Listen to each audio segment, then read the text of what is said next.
All right, hello, this is Mr. Manley. Today we're going to talk about complex numbers, which you may have seen before, and you may recall doing some work with those. What we're going to specifically look at is complex numbers and their trigonometric form, and what that does for us as far as our ability to operate with them. The trigonometric form of a complex numbers would be very similar if I took either of these complex numbers on the left and on the right, and if I wrote those as vectors, or if I thought of them as vectors.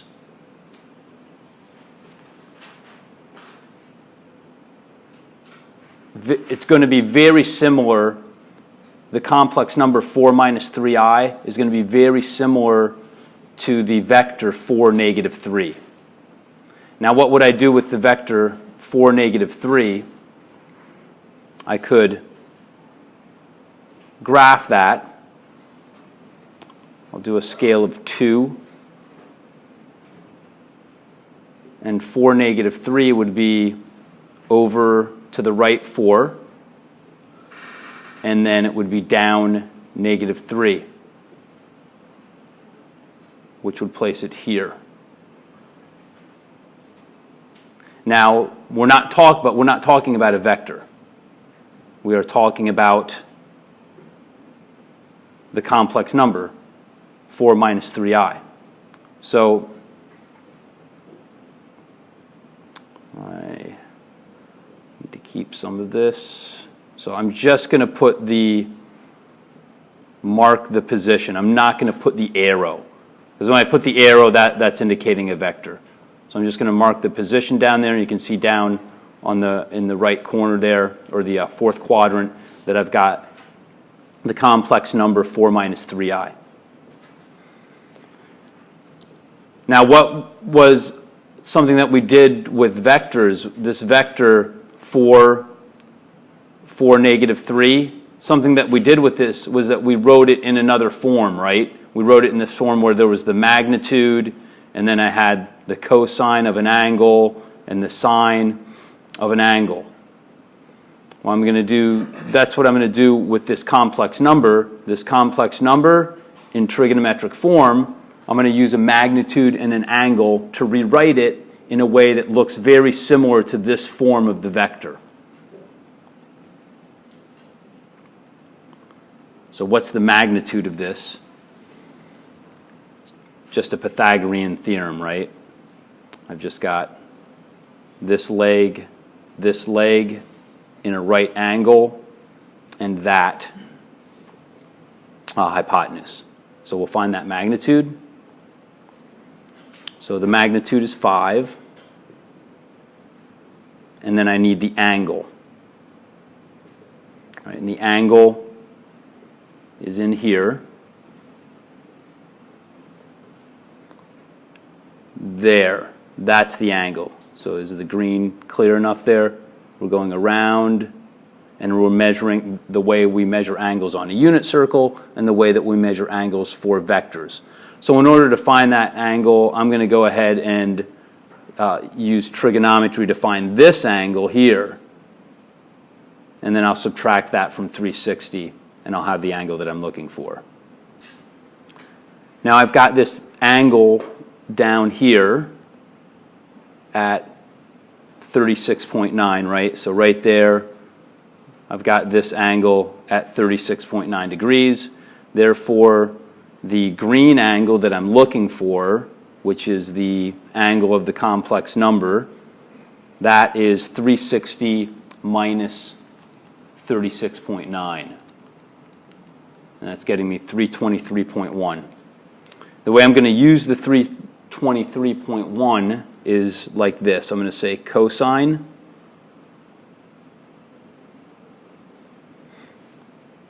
cosine 323.1 degrees.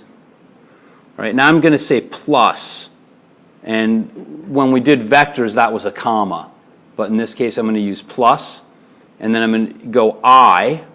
So this I is going to take into account, this I is going to take into account that I.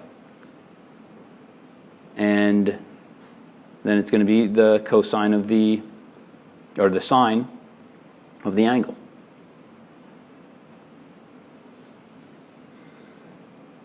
Okay? So you should pause the recording at this point and see if you can find the complex number, or the trigonometric form of this complex number, -2 plus 2i.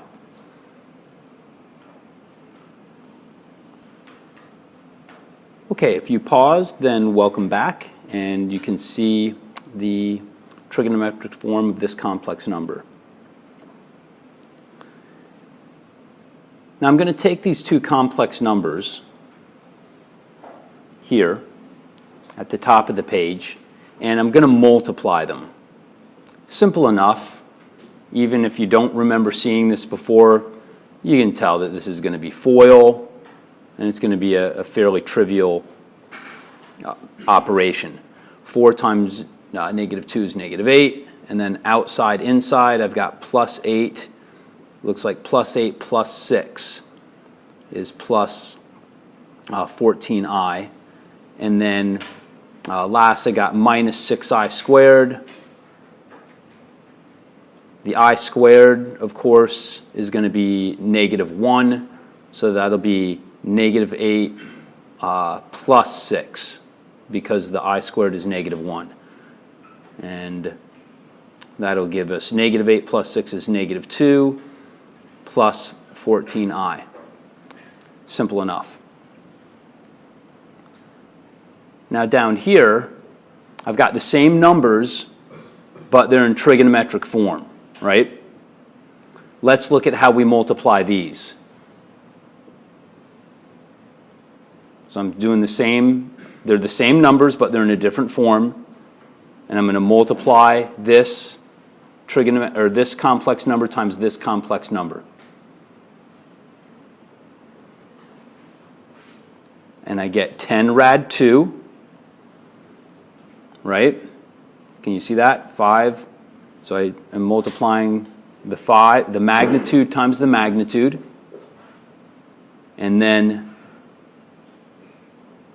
I'm going to get cosine 323.1 plus 135 is what I'm going to do. And that'll be 458.1 degrees plus I sine 458.1 degrees. All right, so we've got the same number in a different form. And this -2 plus 14i, written like this, actually the -2 plus 14i, that looks kind of nicer. It looks a little cleaner than the big trigonometric form of the complex number. So you think, all right, well, big deal. What use is that, perhaps? And sometimes in math, things have a big use, but sometimes we just do them for the sake of doing them to show that we can do the same thing in different ways. But most often it shows up later. It shows up how it's important later, and so it is with this. So what I want to do is look here. Look at this.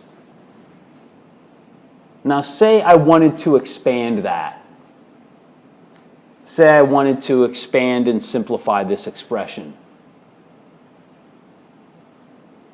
And just think about what would be involved in that. You're going to be doing this times this times this times this times this. Maybe somebody is clever and remembers the binomial theorem. And they might do this. They might go, okay, well, this is -2 rad 3 to the 5th power plus 5 times -2 rad 3 to the 4th power times -2i plus, there's some coefficient I'm going to have to figure out, -2 rad 3 to the 3rd power times -2i squared And this goes on and on. Not much better, but it's a little bit more systematic, but it's going to be a big mess. Now look what the trigonometric form of the complex number is going to do for us here. It's pretty amazing. All right, first of all, let's get the trigonometric form of this number. Okay, so here is the trigonometric form of negative 2 rad 3. Negative 2 rad 3 minus 2i is this trigonometric form, and that is being raised to the 5th power. Now think about this. I need to do this times this times this for this number here 5 times. Well, that's really manageable. That's going to be really manageable if we look back here at how we did multiplication. Because I did magnitude times magnitude, and then I added the angles. Now, I can do that 5 times with this number. Not too difficult.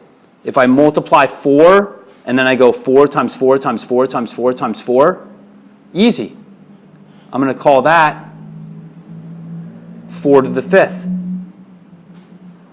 And then if I add these, if I add this, and then I'm multiplying it, right? And I'm adding another one and adding and adding and adding. Well, what's that?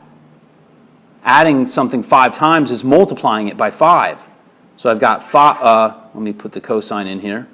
So I've got cosine of 35 pi over 6. I just multiplied the 7 pi over 6 by 5.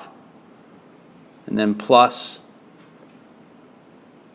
I sine 35 pi over 6.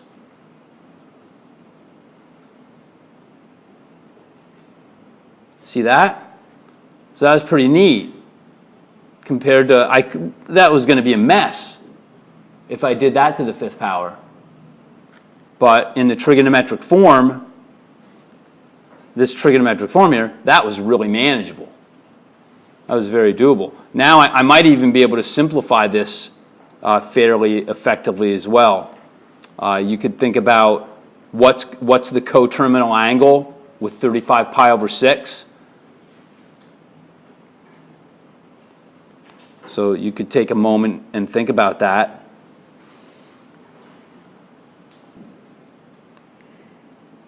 So the coterminal angle is 11 pi over 6.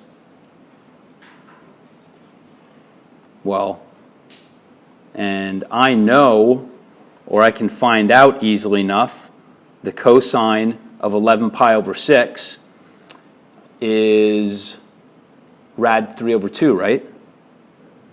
Rad 3 over 2, and then plus I, and it'll also be 4/5, so let me get the 4/5 in there. Or I mean, not 4/5, 4 to the 5th. 4 to the 5th, and then the sign is, will be negative 1/2. Is that right? I think so.